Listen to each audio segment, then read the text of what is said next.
மதியம் lunch work start ஆகிடுச்சு. சாப்பாடு தான் வச்சுருக்கேன் பெரிய பாத்திரத்தில். ஆளுங்க நிறைய பேர் இருக்காங்க இல்லைங்களா, அதனால் பெரிய பாத்திரமாக பார்த்து வச்சுட்டேன். இது கரெக்டாக இருக்கும் எங்கள் வீட்டில் இருக்கவங்களுக்கெல்லாம். ஒரு சைடு பார்த்திங்கன்னா கீரை வச்சுருக்கேன் குக்கரில். விசில் வந்துருச்சு. இங்கே பாருங்கள், கருணக்கிழங்கு தான் சொதப்பலாக ஆயிடுச்சு. அது என்னென்னா பாப்பா பார்க்க போயிட்டேன்னா அந்த கேப்பில் ஒரு விசில் எக்ஸ்ட்ரா போயிடுச்சு. பரவாயில்ல, அவசர அவசரமாக செய்யும்போது இந்த மாதிரி சில விஷயங்கள் நடக்க தானே செய்யும். சாப்பாடு வெந்துருச்சான்னு பார்க்குறேன். இன்னொரு 5 நிமிஷம் தான் சாப்பாடு வெந்துடும். அதோட நம்ம ஆஃப் பண்ணிட்டாவே போதும். இந்த ஸ்டேஜில் இந்த அரிசி பொன்னி அரிசி இல்லையா, கொஞ்சோண்டு நான் வறுத்துட்டேன். அதுதான் சின்ன பவுலில் போட்டுருக்கேன். ட்ரையல் பார்த்தா நல்லா தான் வந்திருக்கு. அதோடு பாருங்கள், கீரை வந்து கடைஞ்சிருக்கேன். சட்டி இல்லை, சட்டி எப்படி உடஞ்சதுன்னு தெரியல எனக்கும். சட்டி போய் தேடி பார்க்கும்போது உடஞ்சி போய் கிடந்தது. சரி பரவாயில்ல, அதையும் நம்ம விட்டுட்டோம். அவசர அவசரமாக செய்யும்போது எனக்கு எல்லாமே சொதப்பலாக தான் இருந்துச்சு. கருணக்கிழங்கு கொஞ்சம் எக்ஸ்ட்ரா வெந்திருந்தால் கூட நல்லா தான் இருந்துச்சு. ஹஸ்பண்ட் வேணான்னாங்க. அதையே நம்ம வேஸ்ட் பண்ணுவானே அப்படி சொல்லிவிட்டு அதையும் நான் ட்ரை பண்ணேன். பாருங்கள், நல்லா தான் வந்திருக்கு. இன்னும் கூட முறுமுறுன்னு வந்திருக்கு. கருணக்கிழங்கு வறுவல் பசங்க இருக்கிறதுனால நிறையவே செஞ்சுருக்கேன். பசங்க நல்லா சாப்பிடட்டும்னு சொல்லிட்டு.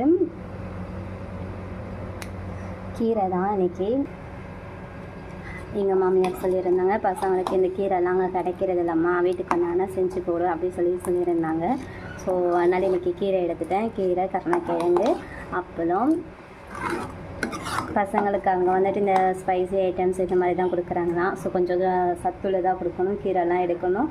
கீரை செய் அப்படின்னு சொல்லிட்டாங்க மாமியார். அதனால் இன்றைக்கி கீரை. ஃபைனலாக சாப்பாடு ரெடி ஆயிடுச்சு. பசங்க இருக்கிறதுனால தான் பெரிய பாத்திரத்தில் வச்சுருக்கேன். இல்லைன்னா பெரிய பாத்திரம் யூஸ் பண்ண மாட்டேன் நான். பசங்க இருக்காங்க இல்லையா, ஸோ நல்லா சாப்பிடட்டும் அப்படின்னு சொல்லிவிட்டு இப்போ கொஞ்சம் பெரிய பாத்திரத்தில் வச்சுட்டேன். சாப்பாடு ரெடியாக இருக்குது. அப்பளம் இது இப்போ மறுபடியும் பொரிச்சது. பசங்க நல்லா சாப்பிடணும் இல்லையா, வேறு அது வேறு என்ன வேணும், அதனால் கீரை. புரட்டாசி மாதன்றதுனால கீரை கிடையாது. நேற்று நான்வெஜ் எடுத்துட்டோம் நாங்கள் ஆல்ரெடி. ஸோ அதில் வீடியோ போஸ்ட் பண்ணியிருப்பேன். அதனால் கருணக்கிழங்கு ஃப்ரை பண்ணிட்டேன் நான். இன்றைக்கி இதில் குக்கிங் நான் தான், ஹஸ்பண்ட் கிடையாது. அப்புறம் ஊறுகாவும் இருக்குது, அவ்வளோதான். இதுக்கு மேலே குழந்தை இருக்கா, அதனால் நான் இவ்வளோ சிம்பிளாகவே முடிச்சிட்டேன். இப்போல்லாம் சென்னையில் அடிக்கடிக்கு மழை வருது. கொஞ்ச நேரம் தான் பெய்யுது, அதோடு விட்டுடுது. இங்கே பாருங்கள், அது வர நனைஞ்சு போயிடுச்சு. பசங்க வந்து மேலே உட்காந்துக்கிட்டு இந்த ஃபோன் கால்லாம் பேசுவாங்க இல்லையா, அப்படியே விட்டுட்டானுங்க. ஏன்னா அன்எக்செப்டடு மழை வந்துருச்சு.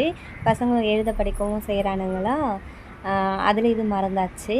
பரவாயில்ல, கொஞ்ச நேரம் தான் பெய்யுது மழை. கொஞ்சம் நனைஞ்சிட்டு நானும் இருக்கேன்னு வந்து ப்ரெசன்ட் போட்டுட்டு போச்சுன்னு நினைக்கிறேன். அந்தளவுக்குலாம் மழை ஹெவியாலாம் இல்லை சென்னையில். ஆனால் இப்போலாம் அடிக்கடிக்கு மழை வருது. எப்போ தான் வருது எப்போ தான் போகுதுன்னு தெரிய மாட்டேங்குது. ஹெவியாகவே பெய்ய மாட்டேங்குது. சும்மா ஒரு 5 நிமிஷம் அந்த மாதிரி தான் பெய்யுது. நல்லா இருக்கு ஆனால் கிளைமேட்டு. இது எவ்வளோ ஒரு 5 நிமிஷம் 10 நிமிஷம் தான். அதுக்கப்புறம் பார்த்திங்கன்னா வெளிச்சம் வந்துடும் நமக்கு. நினைவு சென்னையில் நல்ல மழை. பக்கத்து வீட்டு குழந்தைங்க ஒரே ஹாப்பி, தண்ணியில் அடம் போடுறாங்க. புது மழை நனைஞ்ச உடம்புக்கு முடியாமல் போயிடும். பசங்க விளையாடுதுங்க.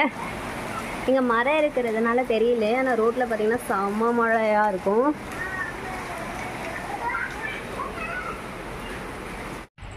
சீக்கிரம் அம்மாவே இருட்டிக்கிச்சு. பட் நாங்கள் வெளியில் கிளம்புறோம்.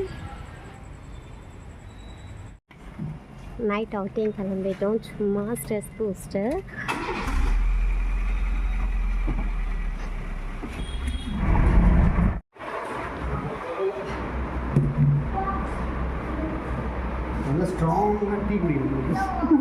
டீ பைத்தியம்.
மண்டை மறைக்காத